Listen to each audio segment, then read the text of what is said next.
Buenos días, buenas tardes, buenas madrugadas. Espero que estés bien, excelentemente bien, disfrutando del mucho, del poco tiempo libre que tengas y de las actividades que elijas hacer y que te muevan a hacer en la vida. Este episodio creo que va a arrancar una serie de varios episodios que tienen que ver con lugares. Lugares que me enseñaron mucho a mí, lugares que me marcaron, lugares en los cuales me permití aprender un montón de cosas. Y hoy vamos a arrancar con el primer lugar. El primer lugar es más, lo voy a decir por direcciones. Y como no tengo tanta repercusión, no somos tantos, no creo que ninguno sea un obsesivo loquito que vaya a buscar cada dirección en Google Maps o vaya a cada lugar a ver si existen las direcciones o no, o vayan a buscar las direcciones básicamente. La primera dirección de la que quiero hablar es La Prida 2475. La Prida 2475 es un hogar de niños encontrado en Florida, Buenos Aires, entre entre O'Higgins y Sarmiento. Siempre pensé que decía Agustín Álvarez, no sé por qué, siempre me confundí, siempre la pifié, siempre metí a Agustín Álvarez y nada que ver. Es un hogar de niños que alberga a niños, valga la redundancia, generalmente con familias que no los pueden mantener, que no los pueden ayudar, que quizá no están pudiendo afrontar una crisis económica. Hay nenes que tienen problemas de padres que se separan y van los niños ahí a tener un poco de poder ir a la escuela, a un club, dormir ahí. Es algo así, básicamente, en grandes rasgos. Yo me crié ahí. No toda mi vida, porque también veía a mi vieja, veía a mis hermanos. No es que estaba ahí y ya está, no es que me abandonaron ahí, pero sí, yo iba a ver a mi familia los fines de semana, estaba con ellos y todo, pero sin embargo es un lugar en el que me formé bastante y empecé a formar lo que hoy es Viru Espeche. Duela a quien le duela o molesta a quien le moleste. Criarte de una forma no convencional te hace ser una persona no convencional. Es poco probable que vos seas una persona convencional si tu crianza fue no convencional. Es poco probable que tengas actitudes, rasgos, características o costumbres normales si vos te criaste en un entorno que no es común. Porque normal es normal, no es común, es extraño, es raro. En el hogar empecé a forjar el carácter desde defenderme, desde defender a los míos. Ahí empezó el sentimiento de justicia, ¿no? De entender muchas veces quién era y a dónde pertenecía, porque uno pertenece circunstancialmente, uno no pertenece siempre al mismo lugar, sino que pertenecemos a lugares según las circunstancias. Y en ese momento yo no me sentía parte, no sentía pertenecer a eso, pero con el tiempo logré sentirme parte y pertenecer a los chicos, pertenecer al grupo del hogar, pertenecer a esa bandada, y empecé a ver que hay muchos patrones que se repiten, muchos comportamientos que se repiten tanto en las escuelas y en los propios chicos del hogar también, como la mirada por sobre el hombro de los demás te puede llegar a marcar, cómo sentís en los hombros, sentís ese peso de la gente mirándote distinto, de la gente considerándote distinto. Por más de que vos sabés que sos igual, por más de que vos te entendés como un igual, por más de que sos igual, los demás no te ven como un igual. Y vivís a veces con esa mirada de mirá, los del hogar, y cuando siempre faltaba algo en el colegio pensaban primero en los del hogar, porque como son chicos que no tienen padres seguramente deben ser ladrones. Creo que es una ecuación simple, ¿no? Pero más allá de eso, en el hogar, en esas paredes, en esa casa chorizo rara, porque es la realidad, una casa chorizo no convencional también, empezás a aprender un montón de valores también, valores que como en todos lados, como en todo entorno, todo el mundo se maneja con valores distintos, valores iguales, todo el mundo tiene valores por los cuales se rige. Y en este caso, en el hogar, aprendes otros valores y también te vas descubriendo. Y es lo importante de que me surge la pregunta de la esencia, ¿no? De quién somos realmente, si tenemos una esencia propia que nos hace o si nos vamos haciendo en función de las circunstancias. Y creo que un poco y un poco.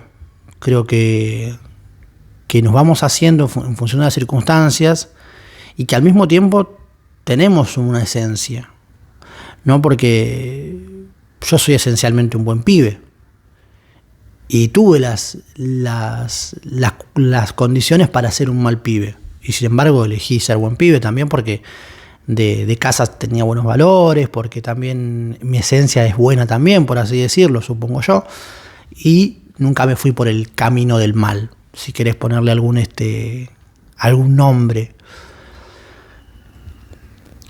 Pero empecé a formar cualidades o características de liderazgo, y un liderazgo desde el carisma, un liderazgo desde el encanto, un liderazgo desde la verbalidad, desde la paraverbalidad también. Y fui conociendo quizás esa faceta mía y me costó un montón. Me costó un montón porque necesité que se abrieran pasos y que se abrieran lugares para yo poder liderar. Porque obviamente había una sola persona que nos cuidaba y medio como que se contagian las malas costumbres o las buenas costumbres entre los pibes. Imagínate, no sé, 15 monos, 15 pibes, no éramos grandes, éramos chiquitos, pero es medio un poco la ley de la selva, no podés controlar tantas hormonas, tanta testosterona junta, no podés, es muy difícil con una sola persona o con dos inclusive. Entonces se armaba esto de las malas costumbres de que cada uno traía de la casa, se contagiaban entre todos y se armaba. Y claro, ¿yo cómo imponía eso? ¿Cómo podía imponer yo una buena costumbre, una buena forma de ser, una buena forma de vivir si los demás eran más fuertes que yo, si los demás se imponían con la violencia, con la fuerza física y algo que yo desconocía hasta ese momento? Entonces, con el tiempo necesité que se abriera paso, fui paciente y se abrió paso y llegó mi momento. Cuando llegó el momento de liderar yo a esos pibes, hoy lo veo como liderar, no es que lo hacía de manera consciente, hoy hago una especie de estudio para atrás. Empecé a entender que a veces tenés que esperar, que hay que esperar y que llega tu momento. Y en ese momento llegó mi momento, porque el momento era difícil. ¿Cuántas veces llegó el momento? No lo sé.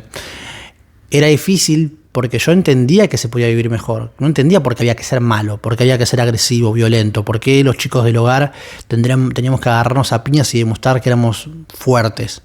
Si podíamos hacer otra cosa, podíamos hacer algo distinto. ¿Por qué teníamos tanto rencor hacia la gente que tenía un nivel adquisitivo alto? ¿Por qué se necesitaba demostrar ese rencor? ¿Por qué era ese juicio, ese odio hacia el que había tenido la suerte de nacer en privilegio?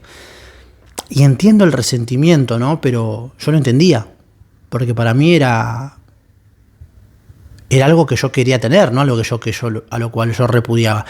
Que en el fondo todos querían tener eso, todos querían una vida estable, una familia estable, querían tener el último par de zapatillas, los Total 90, todo el mundo quería eso, todos los chicos queríamos eso. Pero algunos reaccionaban desde el resentimiento y la bronca y otros veíamos como que era posible, como que eso era un buen norte, por así decirlo. Y cuando me tocó a mí, empecé a trabajar otras cosas. Cuando me tocó mi lugar, cuando la gente mala se fue porque se fueron solos, empecé a ayudar a los chicos a conectar con sus emociones, a conectar con lo que son. Empecé a trabajar con la palabra, no tanto con la bronca, y empecé a mostrarles, quizás sin querer, queriendo, la importancia de ir por un buen camino, la importancia de buscar un buen camino, de buscar buena gente y de corregir todos esos errores que vos creés que tenías en tu vida o que habían cometido en tu crianza o como quieras llamarlo, errores o desaciertos o lo que fuere. Y creo que lo logré. Me hubiera gustado tener los huevos de hacerlo antes para poder salvar a más pibes o poder influir, no salvar. Salvar es como demasiado complejo de Mesías, pero es como poder influir en más pibes para que más pibes tuvieran una mejor calidad de vida y pudieran ponerse del lado del bien. A veces me da culpa porque siento que que podría haber ayudado a mucha más gente, mi propio hermano también, que era mi responsabilidad de que estén todos bien. Y a veces entiendo que tenía solamente 15 años, 16, y que no todo estaba bajo mi responsabilidad. Y me abro y te cuento esto porque quiero contarte, porque creo que la gente no sabe mucho de mí. La gente ve en las redes sociales que me gusta la decoración, que mi casa está linda, que siempre lo digo, que me gusta hacer reír, que me gusta mostrar mucho de mi día a día, que no tengo complejos, pero en realidad el tema es que todos tenemos una historia. Y podría contarte mis historias y mis vivencias desde lo traumático, triste o desde lo difícil que puede haber sido para mí, pero prefiero contártelo con lugares, con anécdotas, con aprendizajes de eso, para que entendamos de que también es lo que nos forja y lo que decidamos y cómo decidamos resignificar nuestro pasado nos va a permitir seguir hacia adelante. Si todo el tiempo estamos pensando que nuestro pasado fue una verga, o que fue mejor, o lo idealizamos, vamos a vivir anclados en el pasado, tanto si fue lindo o si queremos que fue peor. Y lo único que tenemos es el presente. Hasta los 25 años vas a ir instalando aplicaciones, te vas a ir formando. Digo promedio de los 25 años, ¿no? Te vas instalando aplicaciones en tu ser, vas instalando programitas que te forjan, que te van a enseñar, que te van a ser útiles, y calculo yo que desde los 25 adelante vas a desinstalar aplicaciones. Vas a sacar cosas que el miedo del que dirán no me sirve. Las relaciones por costumbre no me sirve. El querer caerle bien a la gente, desinstalamos. El resentimiento hacia tu pasado, desinstalamos. Y vamos desinstalando para poder vivir un poco más libre. Creo que es momento de que cada persona pueda, antes de los 25, no puse 25 por decir una edad, desinstalar el software que no te suma, que no te sirve, que ocupa espacio, al pedo, que no te permite ser. Y si bien la Prida fue una de las experiencias, no te digo más lindas de mi vida, pero más enriquecedoras sin quererlo, no deberían existir esos lugares. Los hogares de niños no deberían existir. Los hogares de niños deberían borrarse. No por lo bueno o lo malo que pasa en un hogar de niños. No deberían existir porque cada niño debería estar con su familia. Porque cada familia debería tener la oportunidad de tener los medios, los recursos y el entorno para vivir en conjunto. No digo el Estado, y no quiero meterme en política, pero deberían estar todas las condiciones dadas para que todos podamos vivir en comunión, en comunidad, como familia. Muchos chicos se iban ahí por padres que tenían problemas de violencia o cosas así. No quiero entrar tampoco mucho en detalle, pero yo creo que si desde la educación inicial de las familias, de los padres, eso se subsanara, eso estuviera bien, no haría falta.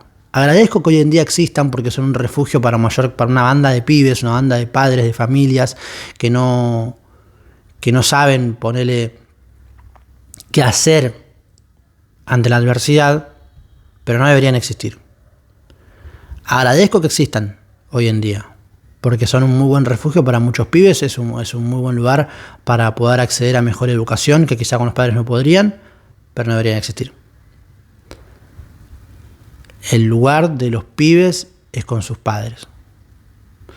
El lugar de los pibes no es la calle. El lugar de los pibes es en casa, en la escuela, y deberían estar todos ahí. Pero bueno, yo saqué lo mejor, fui a un colegio privado y por eso agradezco de que no digo que el colegio privado sea mejor que la escuela pública, pero me dio acceso a otros tipos de contactos, otro tipo de relaciones, otro tipo de experiencias, a ver otras vidas, ver otras realidades. Y eso me permitió que yo deseara crear una realidad similar a la que yo veía ahí. Está bien o está mal, no importa. Es la realidad que a mí me servía, que yo quería para mí. Y de a poco la fui construyendo y eso es a lo que aspiro. Y al día de hoy me cuesta un huevo, Al día de hoy tengo 1000 trabas. Y yo también tardo en llegar a fin de mes. Me cuesta, me sobra mes al final del sueldo por el momento. Pero estoy buscando siempre el ideal que para mí me sirve. Y el que a mí me da tranquilidad y me da paz. Vivo en paz y en tranquilidad porque tengo una familia hermosa, porque tengo una casa que es divina, porque por suerte tengo un techo, tengo agua caliente, tengo gas, tengo luz, tengo acceso a internet. Vivo en paz por eso y agradecido por eso. Pero no por eso dejo de buscar mi autorrealización y sentirme pleno yo. Entonces, no importa en el lugar en el que estés, siempre te puedes superar y buscar ser mejor. Así como ese virus entró a los 9 años en un hogar de niños y se formó y desarrolló todo su potencial mediante la experiencia, mediante el equivocarse, tuvo que entender que la única herramienta que tenía era su autoestima, que era lo único que nadie me podía sacar, era la creencia en mí mismo. Y parece medio volado que te lo diga, pero es realmente así. Yo entendí que la única ventaja que yo tenía competitiva contra el resto era mi autoestima, era la creencia en mí mismo, que fue forjada por mi vieja a fuerza de frases positivas, de refuerzos positivos, de dejarme ser, de dejarme equivocarme, de nunca decirme que algo no podía, de reconocerme cuando yo lograba algo, algún proyecto nuevo. Mi vieja siempre me reconoció todo eso y forjó una autoestima de hierro que me permitió permanecer y sostener y no caer ante los malos, entre comillas. Entonces, pero no fue hasta que entré al hogar que entendí que eso era mi única herramienta, que yo no podía competir con el resto con plata, que no era físicamente el más lindo, pero lo que tenía en ese momento era una autoestima de la puta madre. Era saber que iba a poder lograr lo que me propusiera. Y tener un sueño siempre en la cabeza de querer ser relevante, de no querer pasar por la vida de la gente así, sin ton ni son. Hoy en día agradezco a mi vieja por generar esa autoestima y a mí por creer en mí. Este episodio va un poco de eso. La Prida 2475, el hogar que me enseñó, donde nació, la visualización o la visibilización de mi autoestima. Este fue un podcast más de cómo dejar de ser un pelotudo, un podcast por Viro Espeche. Y la semana que viene vamos a hablar de Gabriela Mistral.